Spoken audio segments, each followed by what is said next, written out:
Happy weekend, everybody. How are we doing? An enjoyable Sunday, I hope everyone's having.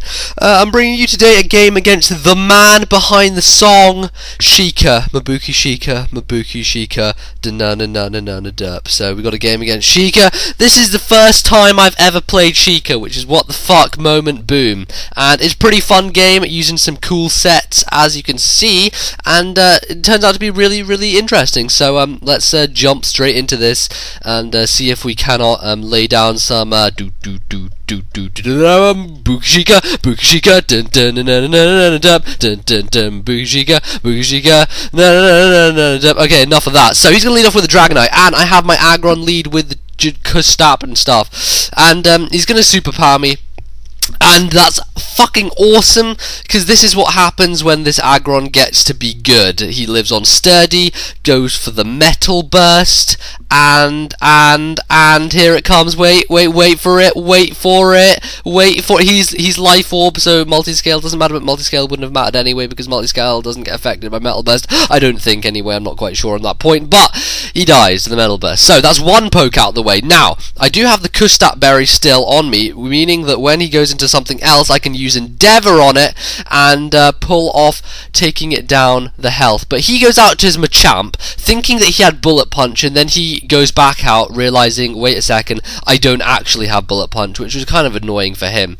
But in any case, he's going to bring in a Slowbro, which is that's a beautiful thing to get an Endeavour on. Look at that. That is awesome. So the only difficulty with Slowbro is he does have regeneration, so if he does want to switch out, then that's going to be a little bit of a problem for me. But I'm going to go for the Stealth Rock here, hoping to just lay them down, and I could have taken him out with the Head Smash, but I thought that Stealth Rock would be more valuable to me in the long run, so I went for that instead of just playing out killing the Slowbro. Unfortunately, it means he's probably going to be able to switch out and regen again, so he's going to get him back to full health or somewhere close to it, which is kind of frustrating, but I guess them's the breaks, and I decided that Stealth Rocks were more my kind of thing. So I'm just going to go with the Flamethrower here, thinking that he's going to switch to something and probably predicting an Energy Ball maybe, but he actually goes to his Porygon 2 and it's going to trace the Flash Fire, which is it's a great move on his part, and P2 is not something that I like to come up against often. I do come up against it too often, Nick, and I do not like facing it. So I'm actually going to go out to my Marshtomp. I'm using an Eviolite Marshtomp here, and it's actually really, really cool. Swampert is something that I really don't like using, so Marshtomp's cool, and that's a crit there. That's a crit Ice Beam from the Porygon 2, and a lot of hacks went on in that turn because my Toxic missed and he critted me with an Ice Beam, so definitely did not come out of that outcome very well. But he's going to go into Nidoking as I yawn. I know he's going to want to avoid the Toxic at all costs, so I go for the alternative status in the yawn, and I believe I'm going to stay in and yawn again, just on the off chance that he switches back out, and he does switch back out to his Sizzle, and I'm able to get the second. Apparently not, because I'm an idiot. I don't get the second yawn, I go for the Earthquake. I probably should have gone for the yawn there. I think in hindsight, my idea was that Yawn would have been better again. But in any case, the U-turn's not going to take me down. You know, Eviolite's going to help me live that with a lot of bulk. And seeing how much it did, I'm kind of suspecting he's Choice Banded. If not, then he probably has a lot of offensive EVs or something of the like. But I'm going to go back out to P2, and I believe I'm going to go for the Waterfall or the Yawn. I go for the Yawn here, as opposed to going for it before. So my better play would have been going for the Yawn first, then the Earthquake, but turns out that that happens. And I know that because how much the crit did, I can definitely live a standard Ice Beam from him, and I live on 12, and I'm actually able to get off a Torrent boosted Waterfall, which actually does nothing, mainly because Marshtomp's attack isn't great, and I've made a more defensive build, so you know, offensively it's not going to be doing too much. But I go into my Rapoohoo, because who is Rapushin these days? Let's see. Machamp is a monster, and this is actually a Choice Banded Machamp. It is a Guts one, and it has Sleep Talk. So what my purpose for this guy is because, you know, there's so much sleep around this gen, and I want, you know, something to take sleep. I made this Machamp which has only Sleep Talk, but it has 3 attacks as opposed to Rest. No Rest, Choice Band with Sleep Talk, and it's supposed to come in on sleep, use a sleep talk, and get a guts boosted hit, choice banded on anything, which usually works out quite nicely. I haven't quite got to try it out in that vein just yet, but it usually does. What happened there was I took out his Porygon with the close combat. He's going to go to a Slowbro to resist me, knowing that I'm probably locked in on a move. He didn't see any Life Orb or lefties, so he is assuming that I'm choiced in some way, either scuffed or banded, and Slowbro is not going to do very favourably against my Magnezone. Magnezone is definitely one of the best things to carry around these days, especially with Ferrothorn on the loose and other such stupid steals, so definitely something useful to have. I'm going to sub up hoping that he is either going to switch out fearing the Thunderbolt or some other kind of different thing, you know, but he decides to stay in the Flamethrowers, which I have never seen Flamethrower on a Slowbro, so I guess this is a Slowbro built to counter Natore, Ferrothorn.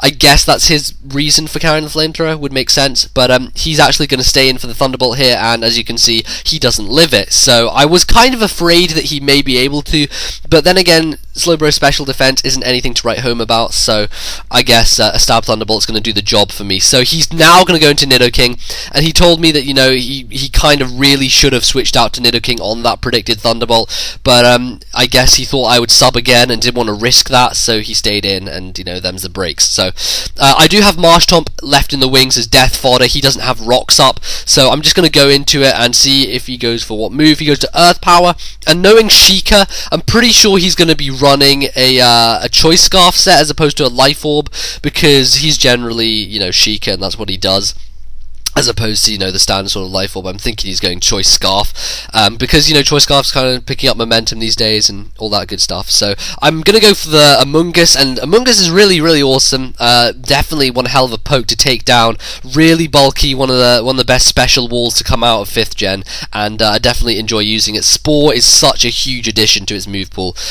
Definitely just instant win in my eyes. So I'm gonna go for the sub here. This is I think a set I found somewhere along the, I can't remember where, but I found it somewhere, and it's a sub Spore with Giga Drain and Hidden Power Fire. Obviously HP Fire is just everywhere these days because Natore is a pain in the arse and you have to get rid of it when you can. So he's gonna take me out with I believe that was a Fire Blast, can't quite remember, didn't really see, but Giga Drain's gonna take me back up nicely, and I'm around about full again, so I know I can probably take another hit and then sub up again, but slightly fearing that I'm going to I believe I'm going to switch out here, and fearing he's going to hit me with another Fire Blast, but he does a double switch on me, goes back to his Machamp, and at this point Chandelure versus Machamp, I'm not feeling it, to be honest. This Chandelure is actually scarfed with Flamethrower as opposed to Fire Blast, which I'm not too big a fan of, so I am going to go to my Magnezone thinking, you know, I'll be able to take the payback and hopefully outspeed him and just hit him with a Stab Thunderbolt, see how much it does, sort of gauge how bulky he is, how fast he is, that sort of thing. And so I guess I'm deciding to stay in here, but unfortunately for me it turns out Machamp is faster than my Magnezone. I guess kind of bad play for me not having a thing. Well, no. The thing is, see, I wasn't really sure about base speeds and stuff. I'm still not really sure, and I guess that I have a more defensive Magnezone spread, so that's what happens. And of course, his Machamp's going to outspeed mine, so I'm thinking he's probably running a more speedy variant, and with the Dynamic Punch, and it's kind of scaring me, and thankfully here I'm going to be able to break through the confusion. If I hadn't broken through that confusion, I really don't know what I would have done. I didn't have much to take on Dynamic Punch from this guy, and thankfully, because I am choice banded, a close combat's going to one-shot him from that range. Also, probably noteworthy that it one-shotted him because he wouldn't have been as bulky. I believe if he had a bit more bulk, then he probably would have lived, but it does stand to reason that he would have speed and attack investment, you know, judging by what he's done previously in the match and judging by that Machamp spread in general. So Nidoking's going to come in. I just want to see what he's going to lock himself into. I'm pretty damn sure he is scarfed at this point in the game, so he's going to lock himself into the Earth Power, not a problem, going to Kebab, and now I believe because his dude who was asleep is now out the way, I can go for another Spore and put something else to sleep, and no I can't, because he brings in the dude who is already asleep. He brings in the Sizzle, which is already asleep. There you go.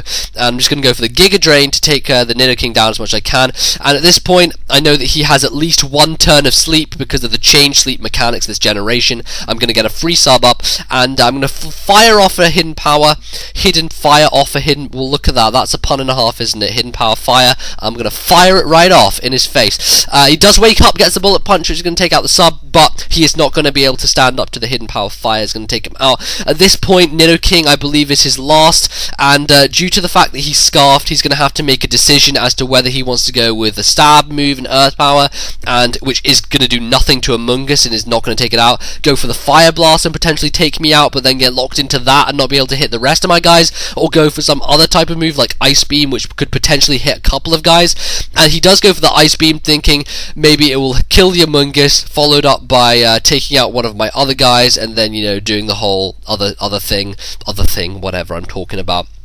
But I still have the Shandera, which is scarfed, which will, I believe, outspeed a scarfed Nidoking, and I believe, you know, I can still stay in here and take any hit from this dude, because Among Us has loads of freaking HP, lives hits, and is a boss in general. So gonna get off the Spore. I think he still has the. Does he still have the Slowbro left? I can't. No, he doesn't. Magnezone killed him. So this is his last, and I just go for the Spore just to spite him, because lol. And now the Giga Drain, I believe, is going to happen all the hidden power. I'm just going to go for the HP Fire, take him out. Just why not? Why not? So there you have it. That's the game against Shika. I believe it was a 3-0 to me, but it was definitely a fun game. Enjoyed it. I highly recommend you go check him out. He has a channel at the moment, which is a trading card game channel with his friend.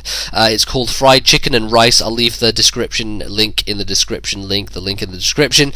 Go check that out if you're interested in anything trading card game related. Pokemon trading card game, they really know what they're talking about, so definitely go check them out. And his personal channel, SaiaSandstorm, is almost at 1k, so I appreciate that if you go check that out. And I believe that he is narrating this, emulating me, so I highly recommend you check out his version, because his taking the piss out of everyone is hilarious. He did an impersonation of Wild Chase, which is half of what inspired my guest narration on Chase's channel, because Shika's just guest narration of that, well, it wasn't a guest narration, but it was Shika narrating as Wild Chase, and it was just fucking hilarious. So I highly recommend you check that out. I may leave that as a link.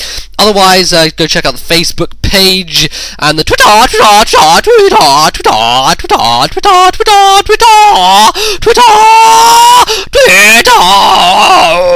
I'm done with Twitter. That's enough for this video. I believe I squeezed in enough, and that's going to be it for today, guys. I'll see you on Tuesday with another game, and I hope you enjoy, and goodbye, and love you all, and see you later. Bye!